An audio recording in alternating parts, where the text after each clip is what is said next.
Olá! Hoje a gente vai fazer uma viagem no tempo, direto para 1992. Tenho aqui umas anotações, parecem até de um antigo programa esportivo, quem sabe da Rádio Dioguinho. Ah, que legal! E qual é o tema dessas relíquias aí? É sobre uma competição assim memorável, cheia de reviravoltas. O dois copão. E o cenário? O tapete da sala. No tapete? Como assim? Pois é, e o mais doido, os competidores eram brinquedos. É sério, carrinhos, ursinhos. Mas olha, as anotações tratam eles como se tivessem vida própria, sabe? Com garra, vontade. Nossa, que diferente! Brinquedos competindo. Isso. E nossa missão aqui é desvendar essa história. Entender como um Fusca verde água de plástico, o Zezinho, conseguiu ser campeão contra tudo e todos. Bora analisar isso aqui. Inusitada que surgem as narrativas mais fascinantes, né? De superação, estratégia inesperada. Exato. O palco era esse tapete lá em 92 e as regras, olha, de uma simplicidade incrível. Ah, é? Como funcionava? Era um contra um, quem fizesse 3 gols primeiro ganhava. Ponto. Só isso. Rápido, então. Sim. E se desse empate em 2-2, aí ia direto para os pênaltis. Sem prorrogação, nada. Interessante isso. Essa simplicidade é que deve ter dado o tom, né? Totalmente. Partidas rápidas, muita emoção. E essa regra do pênalti no 2-2, nossa, isso cria um drama instantâneo. Deixa tudo muito mais imprevisível, porque aí a pressão do momento pode superar qualquer favoritismo, né? Qualquer um pode ganhar ou perder ali. Exatamente. E falando em competidores, que turma, hein? Uma mistura que, olha, desafiava qualquer lógica. Primeiro, os de plástico. Fiat azul, Fusca branco, um Címica, uma picape vermelha e, claro, o Zezinho, o nosso Fusca verde água. Fusquinha verde água, já simpatizei. E os outros? Aí vinham os de ferro, ou metal, né? Talvez com um certo ar de superioridade, quem sabe. Tinha o Porsche, que era imponente. Um tal de mais bonito, devia ter seu charme. A Mercedes, a Ferrari preta, bem veloz, e um Corvette 2 que chamavam de gás carbônico. Gás carbônico? Por quê? Parece que era por causa do seu O2 escrito nele, segundo as notas. Coisa de criança, né? Ah, entendi. Faz sentido. Mas era só carrinho? Que nada. A lista continua. Entrou na disputa um reloginho. Sim, um relógio de brinquedo. Um tubo de desodorante. Um desodorante? Competindo? Ele mesmo. Um ursinho de borracha marinheiro, o Rochinha. Outro ursinho, só que médico, o Gustavinho. E para fechar, um veículo muito doido, o Helicarro.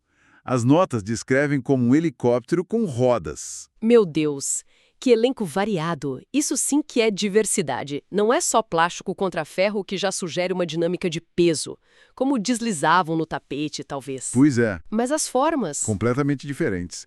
Imagina um ursinho ou um relógio jogando, como eles interagiam com a bola nesse campo. Isso devia bagunçar qualquer palpite, né? A adaptação ao terreno devia ser crucial mesmo. Sem dúvida. E a competição foi uma loucura.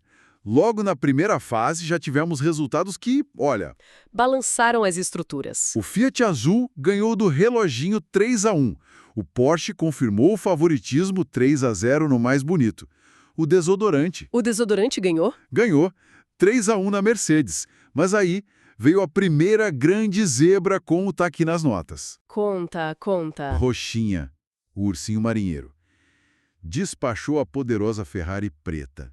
Foi 2-2 e nos pênaltis, Roxinha 5, Ferrari 4. Imagina a cena. Nossa, que virada! Um ursinho eliminando uma Ferrari, isso já mostra que o negócio era sério ali no tapete. E não parou aí. O Gustavinho, o médico, passou pelo Fusca branco, 3-1.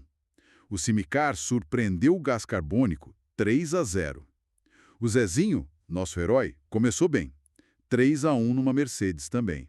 E o Helicarro passou pela picape vermelha, 3-1. Essa vitória do Roxinha sobre a Ferrari é muito significativa logo de cara, né? Mostra que qualquer vantagem teórica de material, velocidade, sei lá, era relativa ali naquele contexto. A habilidade nos pênaltis, ou talvez uma leitura melhor do tapete, começou a aparecer como diferencial. Totalmente. Agora, prepara, porque as quartas de final, Aí o negócio esquentou de verdade. Opa, O Helicarro, aquele híbrido maluco, provou que não estava para brincadeira. Eliminou o Fiat Azul, adivinha como?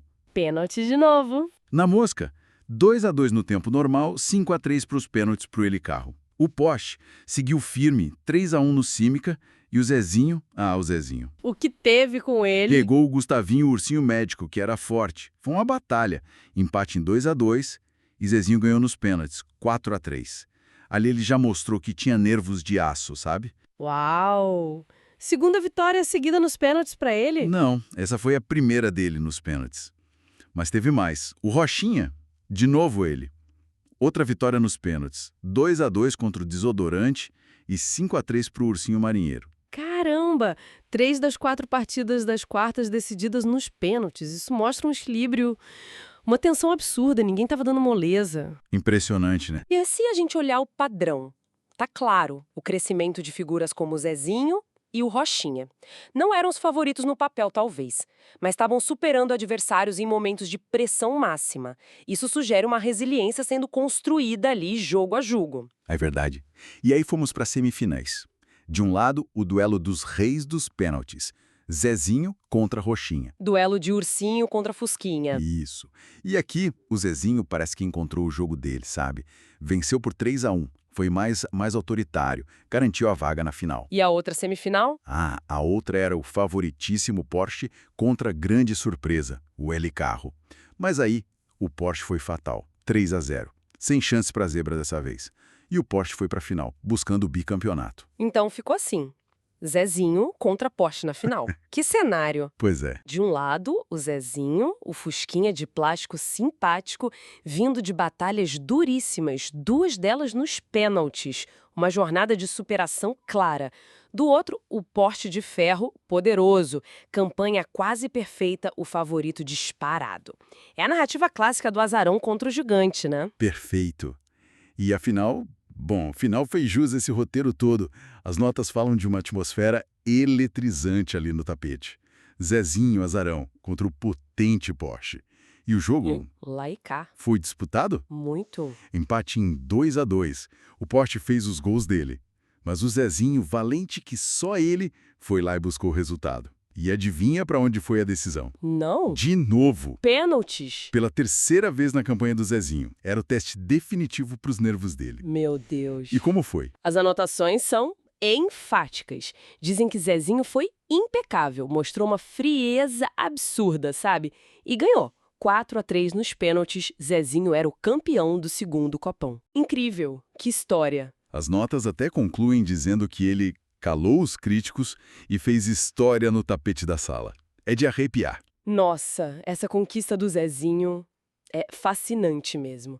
Vai além do azarão que venceu. Ele superou adversários fortes em momentos de pressão máxima várias vezes. Isso levanta uma questão importante sobre o que define um campeão, né? Sim. Não é só a força bruta ou o favoritismo inicial.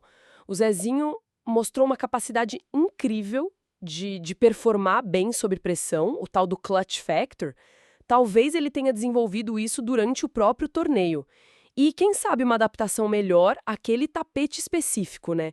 A frieza que as notas mencionam foi chave. Totalmente. E olha, tiveram outros destaques individuais importantes nesse campeonato. O Porsche, por exemplo, mesmo perdendo a final, fez uma campanha excelente. Marcou 9 gols até a final, sofreu só 2. Justificou seu favorito, né? Com certeza. Campanha sólida. O Zezinho, claro, o campeão.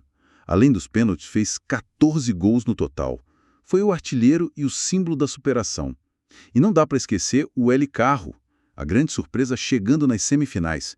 Mostrou que a aparência não é tudo nesse mundo dos brinquedos competidores. Verdade, o Helicarro foi uma história à parte também. Mas a trajetória do Zezinho, ela resume por que a gente adora essas histórias de superação, né? O competidor que ninguém esperava, mas que com consistência, adaptação e coragem nos momentos decisivos, chega lá no topo. É cativante. Então, o que a gente tira dessa revisita ao segundo Copão de 92?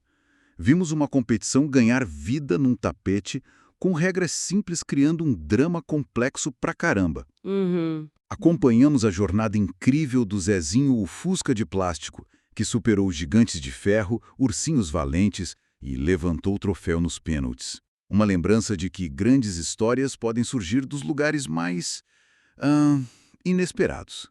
E é impressionante como regras tão básicas e participantes tão diferentes, um relógio, um desodorante, carrinhos de plástico e ferro, criaram uma narrativa tão rica, tão emocionante.